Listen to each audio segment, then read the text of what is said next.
예도는 존재의 숲에 있습니다. 지금부터 불교 철학 강좌 9번째 시간을 갖습니다. 오늘의 주제는 성철에게 배워라. 예도가 개인 인물을 철학자가 아니고 거의 다루지 않는데요. 오늘 성철 스님에 대하여 이야기하면서 조금 해야 될 이야기가 있을 것 같아요. 그래서 이 강좌를 준비했고요. 다행스럽게도 예도가 지난 겨울부터 불교 철학에 입문하면서 그죠? 불교의 어떤 그 기이한 건 아니고요.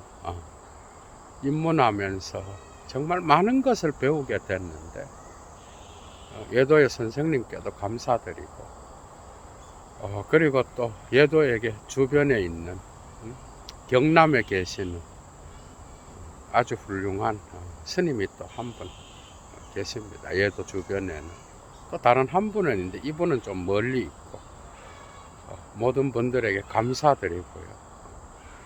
예도가 아마 불교를 입문해서 이렇게 접하지 않았더라면 엄청 삶에서 후회하지 않았을까 하는 생각을 점점 하게 됐어. 수천 년 동안 한국인의 정신 구조를 지배해 왔고요. 한국의 역사에서 중요한 문화적 담론을 함께 형성했으며 유교와 더불어서 그래서 한국인의 언어 영양사 속에도 깊이 들어와 있는 게 불교잖아요. 그죠? 그러니까 불교를 잘 모르고 한국을 이야기한다라는 거는 코미디와 같은 거야. 어떻게 보면. 그래서 예도는 불교를 조금씩 알아가면서 한국의 역사를 또 새로 읽고 싶은 생각이 들게 됐습니다. 언젠가는 또 서양 철학과 연결하면서 그런 것들도 강의를 이어나갈 것을 약속드립니다. 여러분. 성철 스님은 1912년 그죠?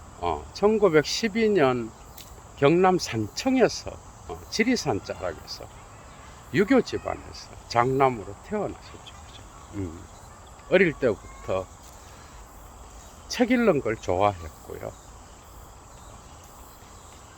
불교의 어떤 그러한 서적들을 접하기 전에 이미 독학으로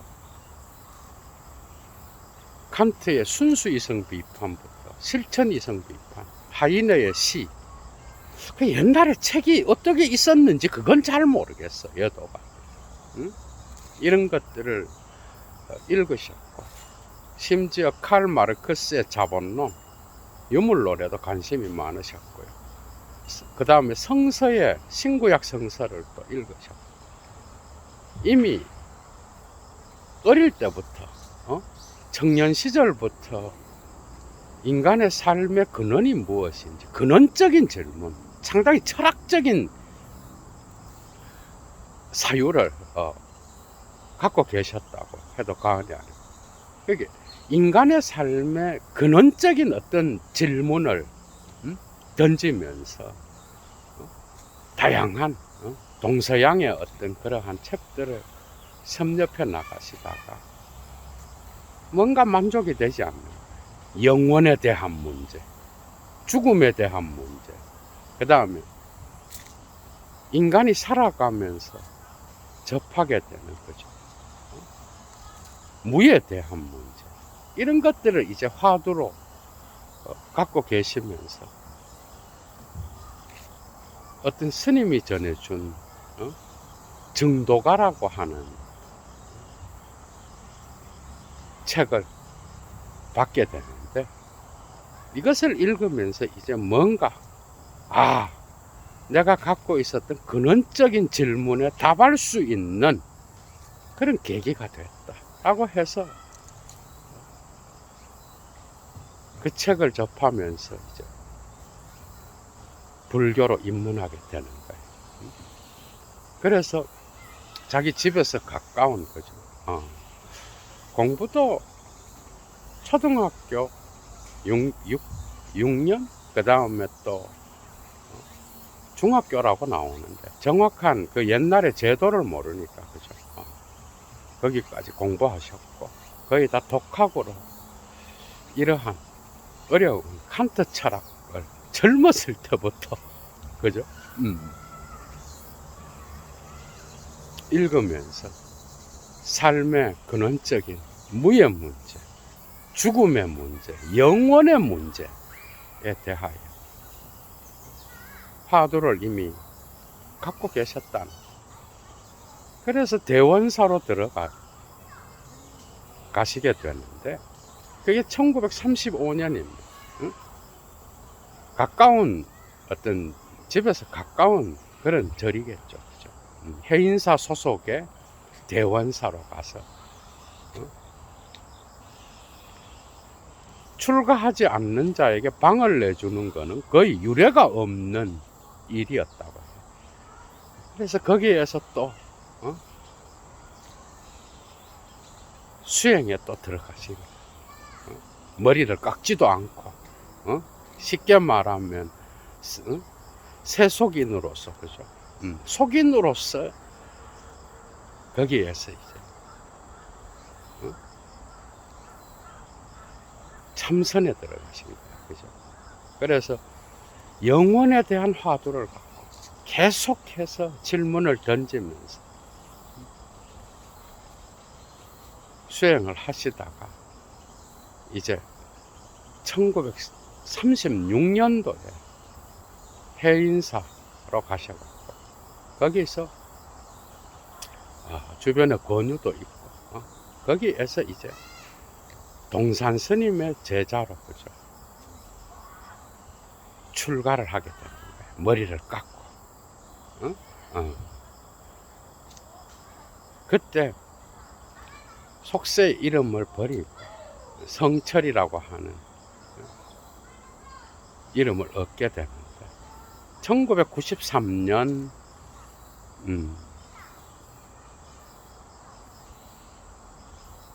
완전한 열반에 드실 때까지 그죠. 성철이라는 이름 끝까지 불교의 진리를 새롭게 하는데 시대적 역할을 다 감당하고 열반으로 드시죠. 그죠? 그런데 얼마나 용맹스러웠으면 이게 36년도에 출가를 해서 40년도에 그죠. 대구 팔공산 동화사에서 그죠? 깨달음을 얻는 거예요. 그게 몇 년 안 되는 거예요. 여기에서 뭔가 단박에 깨우친 거예요. 신비로운 성스러운 경험을 하신 거예요. 뭔가 환한 빛을 그죠? 자기가 갖고 있었던 화두의 문제, 존재와 무의 문제, 영혼의 문제, 그것을 해결하는 순간이 오게 됩니다. 그게 이제 1940년, 얼마 안 되죠. 그래서 깨달음을 얻은 이후에도 심지어 그 당시에는 일제시대에 금강산에까지 가서 또 계속 정진을 하시고 안거하시고 전국 방방곡곡에 다양한 절을 찾아다니면서 안거하면서 계속 정진하셨고요. 1947년도 해방 후에 이제 불교를 새롭게 하는 그 유명한 여러분들 다 아시잖아요. 그 문경에 있는 봉암사가 있어요. 그 봉암사 결사라고 하는데 거기에서 불교를 새롭게 하는 모토는 딱 하나였어요. 그게 뭐였는가 하면 부처님이 가르쳐 준 대로 살자는 거예요. 부타의 가르침대로 삶을 살자. 그래서 그 당시에 무속신앙과 결탁되어 있어. 예도도 불교에 이렇게 관심을 갖기 전에는 어렸을 때는 점집에도 붓다의 어떤 그 상이 있잖아, 그죠?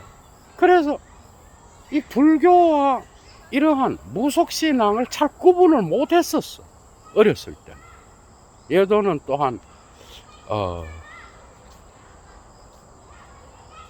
기독교, 그죠? 그것도 꼴통 보수, 개신교 목사의 아들로서 자랐잖아, 그죠? 그러니까 멀리서 볼 때는 이게 구분이 안 됐어. 일제시대를 겪으면서 이제 불교를 새롭게 해야 되겠다라고 하는 그 운동이 문경에 봉암사에서 일어나게 되죠. 그때 청담 스님과 더불어서 그 이후로 불교계를 이끌어갈 대가들이 이제 성철의 어떤 그러한 도반으로서 거기에 직결하여 불교를 새롭게 하는 운동에 참여하게 됩니다. 그게 그 유명한 봉암사 결사예요. 그래서 하나의 모토, 부처님의 가르침대로 살자는 거였어요. 부와 권력과 명예로부터 떨어져서, 그죠? 오로지 부처님의 가르침을 실천하는 거죠. 그런 삶으로 불교를 새롭게 하는 운동을 했어요. 근데 그게 또 6.25가 터지면서 오래 못 가요. 이게 국내외적으로 상당히, 그죠? 어수선한 그런 시기였잖아, 그때가.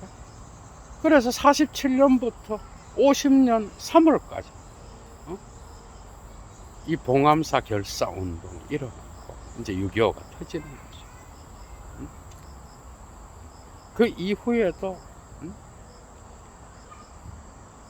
잠도 안 자고 참선의 자세로 수행을 하면서 무건 수행도 함께 곁들여서 계속해 나가다가 1967년도에 해인사, 그죠? 로 돌아가게 되는데, 해인 총림 제1로 방장이 되시는 그때부터 93년도까지 거의 해인사 100년 아마 떠나지 않고 산을 오르락 내리락 하면서 수행을 하셨다고 해요. 그러니까 67년도에 해인사로 돌아가서 이제 방장이 되시고, 그때부터 제자들에게 이제 예도는 그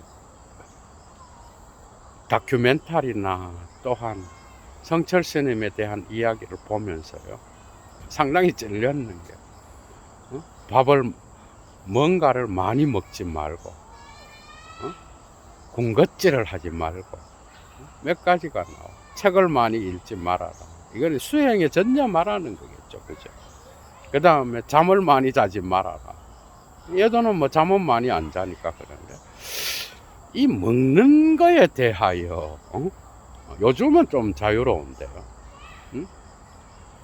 당연히 소식하는 게 좋겠죠, 그죠? 수행자들에게.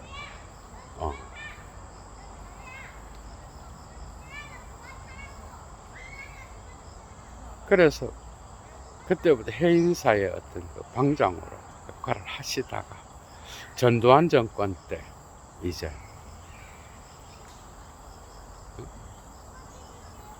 엄청난 정치적 어떤 복잡한 관계가 일어나요. 또 불교 내부에서도 또 밥그릇 싸움이 있고, 하여튼 어지러운 그러한 시기에 조계종에서, 그죠?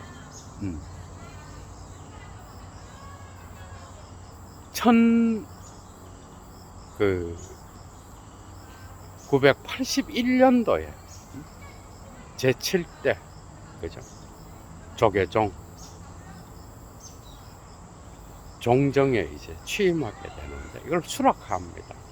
그런데 그 취임을 하지만은 어떤 종교적 정치적 활동을 하지 않겠다라는 그러한 전제를 내거라. 그래서 취임사회도 안 가요. 그냥 그 유명한 법문을 하나 보내는데 거기에 이제 산은 산이요, 물은 물이다라고 하는 그게 포함된 법문을 보내죠. 그죠? 그러니까 종정이 되시고도 전혀 종교 정치적 활동을 하지 않았어요. 그러니까 계속 수행만 하신 거예요. 해인사에서 벗어나지를 않았어요. 그래서 가야산 호랑이라고 하는 별명이 붙었는데, 그리고 10년 후에 91년도에 8대 종정에 또 추대되는데 그것도 수락하게 되죠. 그죠? 그런데 그 이후 93년도 11월 약간 추운 초겨울에 그죠? 완전한 열반으로 드시게 되는 거예요. 그러니까 많은 이야기를 남겼어요. 또 특히 나에게 속지 말아라.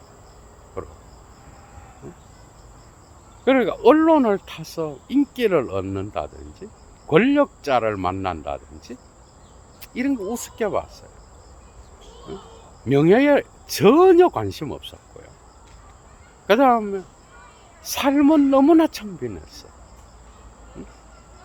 옷 하나로, 얘도가 볼 때는 그 옷 하나를 몇 년을 입었는지 몰라. 그냥 다 떨어진 것을 직접 기워서 입으셨고, 그 다음 이쑤시개 하나도 한 번 쓰고 버리지 않고 그것을 칼로 잘라서 몇 줄을 쓰셨고, 정확하게는 모를 정도.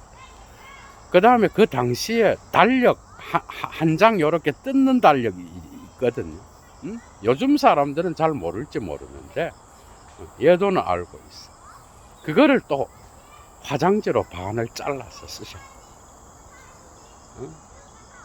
돋보기를 쓰시고 연세가 드신 이후에도 제자들에게 시키지 않고 양말을 직접 기워서 신고 부처님의 가르쳐준 그 삶을 끝까지 살다가 가셨죠. 그죠? 이게 성철의 매력입니다. 종교는 그죠? 종교는 각 종교마다 진리가 있는 거야. 그죠? 불교는 부다의 깨달음, 부다의 가르침이 있는 거야. 그 진리의 길을 따라가는 게 바로 종교인으로서 해야 될 그러한 사명인 거죠. 그죠? 그런데 대부분이 그렇게 못 사는 거예요. 그게 문제인 거예요. 지금도 불교를 새롭게 하면서 불교의 진리를 실천하는 유명하지 않지만 않고 잘 알려지지 않는 그런 고성들이 많겠죠. 그죠? 지금도. 그러니까 종교는 이런 삶을 살아갈 때에 빛이 나는 거예요. 그게 그리스도교든 불교든 다른 종교든 간에. 그런데 삶은 없이 말만 이렇게 있는 경우, 그죠? 그때는 이제 세속으로부터 욕을 먹는 거예요. 비판의 대상이 되는 거예요. 철학자가 나타나서 이제 칼을 막 대는 거죠. 그죠? 그러나 어느 철학자도 그 유명한 프로이트, 니체, 마르크스조차도 그죠? 예수 자신에 대한 칼을 댄 자는 아무도 없어. 붓다에 대해서 직접 가르침에 칼을 댄 자가 없어요. 모든 철학자의 종교 비판은 대부분 다가 그죠? 그 종교가 만들어진 이후에 제도를 통하여 드러나는 권력, 부패, 어떤 도그마 이런 거에 대한 비판인 거지. 붓다나 예수의 가르침에 대한 직접적인 비판할 수가 없는 거지. 그거는 어느 철학자가 그걸 손을 대겠어.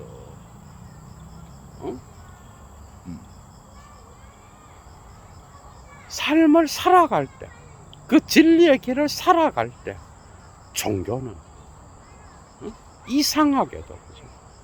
그러니까 종교는 현세와 그죠 결탁해 버리면 아무런 힘이 없는 거야. 그러니까 세속인으로부터 조롱의 대상이 되는 거야. 그때부터는. 그런데 종교는 그 종교의 진리의 가르침을 실천하는 자가 한 명이라도 나타날 때 그죠, 그 종교는 새로워지는 거예요. 내부의 어떤 정화를 통하여 그냥 바깥으로 빛이 드러나는 거예요. 엄청난 영향을 미치는 거예요. 그러니까 종교인이 세속에 나와서 인기에 영합하고 활동하고 정치적으로 움직여갖고 그 종교가 새로워질 것 같아? 어림도 없는 이야기예요. 대중들은 그렇게 우스운 존재가 아니에요. 멀리서 봐도 먼저 아는 거예요. 그러니까 한 종교의 진리에 대한 삶은 그죠, 삶은 그냥 성철 스님처럼 해인사 내부에서 정화를 하고 그 진리의 길을 실천했다 하더라도 그 담을 넘어서 세속에까지 영향을 미쳐요. 불교인에게만 영향을 미치는 게 아니고요, 비불교인에게도 영향을 미쳐요. 끝까지 삶을 살아내는 거예요. 예도는 이 성철 스님의 삶을 보면서 그죠, 이 개신교에는 왜 끝까지 이런 삶을 살아내는 그러한 어른들이 없을까? 상당히 안타까워했어. 대부분 다가 아무리 처음 출발이 좋아도 시간이 가면서 변질됐고요, 그 길을 끝까지 살아낸 자를 저는 본 적이 없어. 어른이 없는 거죠. 이렇게 보니까 결혼을 해서 가정을 갖고 자식을 낳게 되니까 돈으로부터 자유롭지 않을 수 있고, 또 그렇기 때문에 정치적 힘을 얻으려고 또 욕심을 부리기도 하고, 그죠? 예수 팔아서 장사하는 자들이 득실거리고 아주 깨끗한 그러한 성직자라고 생각했는데 나중에 보면 가족들한테서 이렇게 해서 돈으로부터 자유롭지 못한 사람, 그죠? 그러니까 명예로부터도 자유롭지 못한, 그러니까 돈, 명예, 권력으로부터 자유롭지 못한 성직자가 무슨 사회에 영향력을 미치겠어? 아무리 개신교가 타락해서 예수만 믿으면 된다고 해도 삶이 없는 종교가 무슨 힘이 있겠어요? 심지어 개신교에서는 이 성철 스님의 열반송이 있어. 돌아가시기 전에, 그러니까 열반에 드시기 전에 써놓은 시가 있다고. 그걸 또 오해해서 일평생 속이고 살았고 남을, 그래서 본인이 죽기 전에 불교에는 구원이 없다는 걸 깨닫고 지옥에 가는 걸 알았다, 이지랄하면서 또 해석을 하고 앉아있다. 이 불교의 은유와 반어를 전혀 모르는 개신교의 이 가벼운 지성들이, 그죠? 그따위로 해석을 하더라. 기가 찰노릇인 거야. 응? 불교의 진리를 조금이라도 알면 그런 해석을 할 수가 없는 거야. 아는 자가 누가 있겠어, 그죠? 성철 스님이 이제 깨달으신 이후에 자주 말씀하신 게 불생불멸. 이거는 부처님의 가르침 중에서 양극을 초월하여 중도를 설한다라고 하는, 그거랑 같은 거예요. 불교는 그냥 연기론에 그치는 게 아니야. 이 세계의 모든 것들은 변화하고, 그죠? 생명체, 인연 조건에 의하여 생성된다. 그 원칙에만 그냥 가만히 있는 게 아니야. 그러면 생과 멸, 생과 사에 잡히게 되는 거잖아. 그게 아니에요. 그것을 넘어서는 거야. 그게 생과 멸의 운동을 넘어서는 거야. 불생불멸은,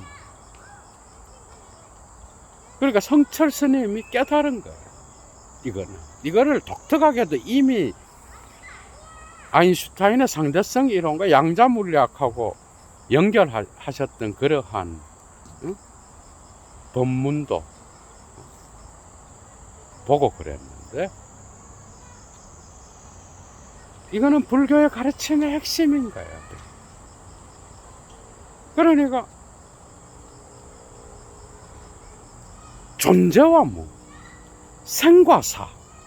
불교에서 생명은요, 이미 죽음을 포함한 생명이야. 그 개념이 달라요. 우리가 쓰는 개념. 불교의 마음이라는 개념도 우리가 생각하는 그냥 우리가 갖고 있는 이런 마음이 아닌 거야. 이미 존재론적으로 이 세계의 우주의 어떤 그러한 생명체와 연결된 마음, 주체로서의 마음이 아닌 거야. 무아라는 개념도 그래. 그러니까 불생불멸은 태어나서 죽는 거야. 그 다음에 생성 다 되었다가 소멸되는 거야. 그 다음에 좋은 것과 나쁜 것, 선과 악, 이것을 넘어선, 이것을 초극한 거죠. 절대 무아의 경지인 거야.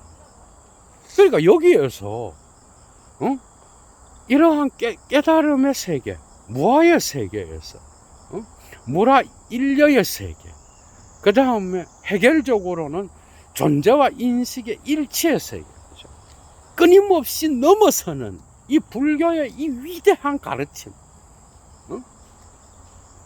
언어와 실제 사이의 간극을 넘어서는 그 가르침에서 도노 점수든 도노 돈수든 그게 무슨 상관이 있겠어요? 도노 돈수를 말씀하셔갖고 또 논쟁을 불러일으켰다고 하는데, 사실은 깨달음의 세계죠. 깨달은 자의 세계, 존재와 물을 끊임없이 넘어서는, 그래서 불생불멸의 세계를 본자, 마음의 부처를 봤다 그러지, 그지?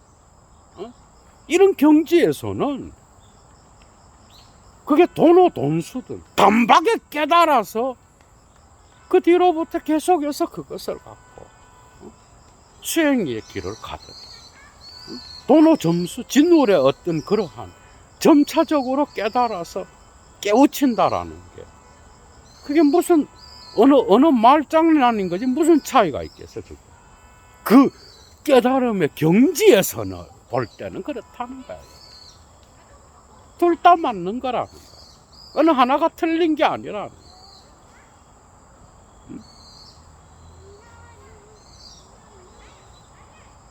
그러면서 일평생 그 길을 가신 거예요. 그죠? 이건 특히 개신교의 성직자들이 배워야 될 거야. 이거. 쉬운 거예요. 예도가 맨날 강의를 했지만. 그러니까 종교에서 개혁을 한다는 게 뭐겠어요? 원점으로 돌아간다. 스포츠 선수들도 뭔가 성적이 좋지 않을 때는 항상 원점으로 돌아가서 처음부터 자세를 다시, 그죠? 똑바로 하는 것부터 시작하는 것처럼 종교에서의 모든 개혁은 원점으로 가는 거예요. 부처님의 가르침으로 돌아가는 거죠. 부처님의 삶처럼 상하는 거죠. 응? 끊임없이 예수에게로 돌아가는 게 그리스도교에게서 개혁이라면 개혁인 거예요. 삶이 없는 거는, 그러니까 개신교가 이렇게 가벼워지고 타락할 수밖에 없었던 건 그거예요. 믿음을 강조하고 믿음으로 구원을 얻는다. 이걸 오해했기 때문에 그래. 믿었으니까 나는 믿으면 됐지. 삶이 없어도 되는 거야. 어? 믿어서 이미 구원을 받았다라는 거야. 그럼 구원받고 예수처럼 살아야지. 삶이 없는데, 그죠? 이게 이제 오늘날 대중들이 개신교를 우습게 보는 이유예요. 도무지 이 고성들과 같은 이런 뭔가 성숙한 이런 어른 같은 이런 이 뭔가 이 종교인으로서의 냄새가 안 나는 거야. 맨날 애 같은 거야. 기도하는 것도 보면은 맨날 애인 거야. 달라. 그리스도교든 불교든요. 그 기도 내용을 알아보면 그 사람의 영성의 수준이 나타나요. 그 기도 내용에 달라는 내용이 많다. 그거는 아직 애인 거야, 애. 영성이 없는 거예요. 그런데 그 기도 내용에, 그죠? 타자들에 대한 어떤 사랑과 자비가 들어있다. 중생에 대한 어떤 걱정이 들어있다. 이미 수준이 다른 거야. 그러니까 믿는다고 하면서 온갖 이기적인 인간, 온갖 재물 욕심, 명예욕, 권력욕으로 가득 차서 이 세상에서 성공하는 것에 온통 관심이 가 있고 그걸 승인해 주는 게 교회인 거야. 그걸. 성철 스님이 문경 봉암사에서 해방 후에 청당 스님과, 그죠? 참 대단한 스님들과 함께 봉암사 결사를 했을 때 제일 먼저 몰아냈던 게 뭐예요? 이 점과 같이 점집인지 이게 이게 불교의 수행자의 집인지 도무지 구분이 안 되는 거야, 이게. 불교가 이게 타락해갖고 이런 것들을 정화했던 거예요. 불교는 결코 개인의 어떤 복을 비는 그런 종교가 아니에요. 그랬다 그러면 그건 고등 종교가 아닌 거야. 이런 거부터 정화해야 돼. 성직자라는 자들이 도무지, 그죠? 도무지 이런 고성들이 갔던 이런 자기 종교의 진리의 어떤 길을 간다라는 이런 수도사적인 이런 냄새가 전혀 안 나는 거예요. 가벼워. 엄청 가볍다고. 무게가 없어. 맨날 애야. 맨날 달라 그러고. 그래서 세속적으로 큰 교회에 가면은 성공했다 그래. 참, 정말 개신교의 내부의 문제들을 잘 아는 자로서 개탄스러워하면서 이 강의를 하는 거예요. 그 어른이 없는 거야, 어른이. 응? 좀 괜찮은 그런 어른이 별로 없는 거예요. 다 애야, 애. 기도를 해도 달라 그러는 기도, 기도를 해도 기독교 자기 교회 내부에 있는 사람들에게 머물러. 이게 이런 고승들, 이 성철 외에 이런 고승들의 삶과 여러분 비교가 돼요. 이게 삶이 없는데 그 종교가 빛을 발하겠어요, 사회에? 예수가 말했던 소금의 역할을 감당할 수 있겠어요? 없어요. 삶이 없는데. 예수가 가르쳤던 삶을 따라 사는 이러한 십자가의 길이 없는데, 부와 권력과 명예로부터 멀어져서 그리스도의 길을 가는 자의 삶이 없는데 그 종교가 무슨 힘을 발휘하겠어요? 그 교회에 사람이 많고 헌금을 많이 내고 하면 뭐해? 그건 지 배부른 사업체인 거지. 응?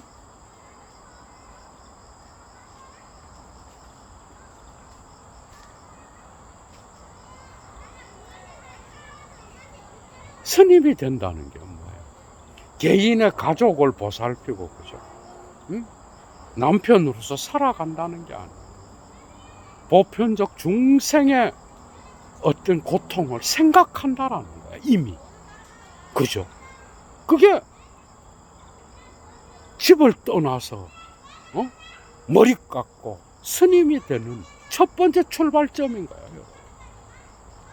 그거를 일평생을 살다가 수행을 하면서 그 불교의 진리의 길을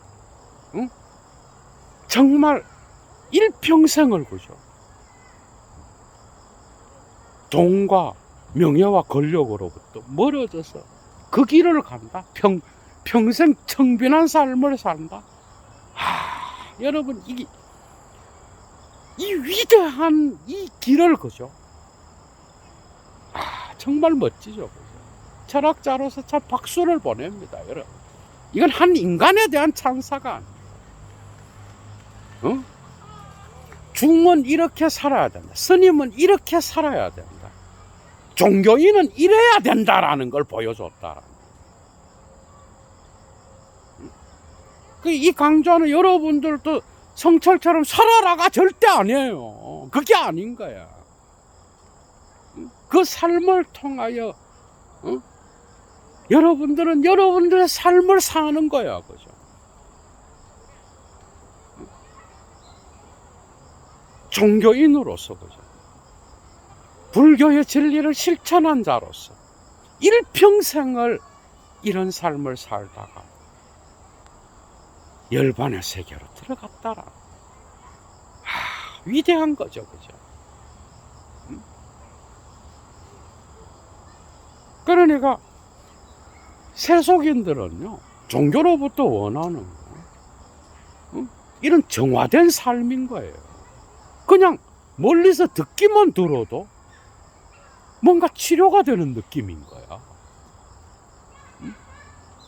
그런 일평생을 수행한 자가 내 말에 속지 말라 그래. 마지막 열반송에서는 내가 남녀를 너무 많이 속였다. 그 말의 의미가 뭐겠어요?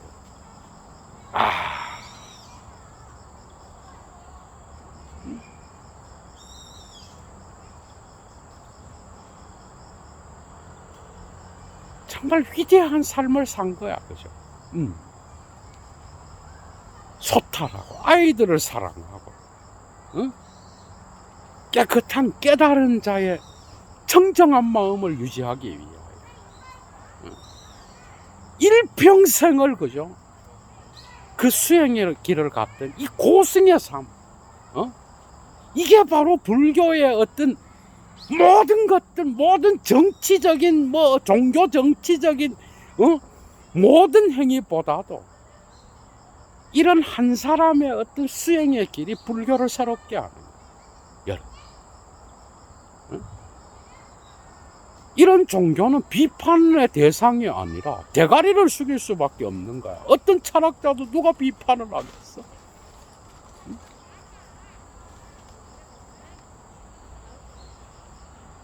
정화를 시키는, 심지어 그 빛이 세속에까지 전달돼서, 그죠? 불교인을 떠나 비불교인까지도 새롭게 하는 이런 인물들이 가톨릭에도 있고 한데, 이 개신교에서는 이 뭔가 출발은 뭐들 깨운다 그러고, 길에서 가난한 사람들을 위하여, 뭔가 봉사를 한다고 시작은 했는데, 나중에 보면은, 이게 변질돼 갖고, 이게, 안타깝죠, 그죠? 배워야 되는 거예요. 응? 끝까지 그 길을 가는 거예요. 끝까지. 이게 이런 어른이 없는 거야. 이런 어른이. 다 피라미드를 그냥 오합 지졸의 어떤 이 큰 그릇, 그 길을 끝까지 간 어떤 그런, 살아낸. 그러니까 진리는 살아있는 거예요. 여러분. 신이 있다 그러면 이런 길을 가는 사람을 박수를 치지 않겠어? 신은 신이기 때문에 성스럽다지만은 인간으로 태어나서, 그죠? 이게 더 위대한 거야. 신보다가 인간이 더 위대해요. 신은 오히려 이런 인간을 부러워한다니까. 오히려 신이 있다면, 인간으로 태어나서 이런 길을 간다라는, 대단한 거죠, 그죠? 그래서 종교 내부의 어떤 진리를 통하여 끊임없는 자기 비판의 길을 가야 되는 거예요. 이럴 때에 종교는 빛을 발하는 거예요. 남루한 옷을 입은 고승, 그죠? 침묵하면서 별로 말하지 않고, 그냥 멀리에서만 봐도 뭔가 이 정화가 되는 느낌, 그죠? 그 길을 갈 때에 이런 엄청난, 새로운 신비의 역사가 일어나는 거예요.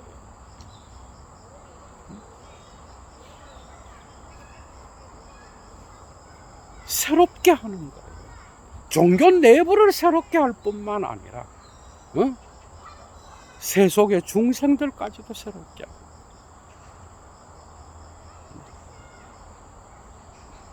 이 강좌를 통하여 그리스도교, 개신교에서도 뭔가 좀 이런 인물이 좀 나왔으면 좋을 것 같아. 구조적으로 이 결혼을 하게 되면 참 힘든 거는 있어요. 그죠? 왜? 자기 혼자만 이런 길을 가서 되는 것도 아니니까. 그냥 가족들이 그냥 부로부터, 명예로부터, 권력으로부터 자유로울 수 없어요. 사실은. 인물이 없는 거예요. 끝까지 그 길을 간 인간을 본 적이 없어요, 얘도. 그래서 배워야 되는 거예요. 그죠? 원점으로 돌아가서 다시. 건강한 저녁 되십시오. 예도 강좌 마치겠습니다. 내일부터 하이데거 1차자로 강좌로 다시 여러분들을 만나겠습니다. 건강한 저녁 되십시오. 주스!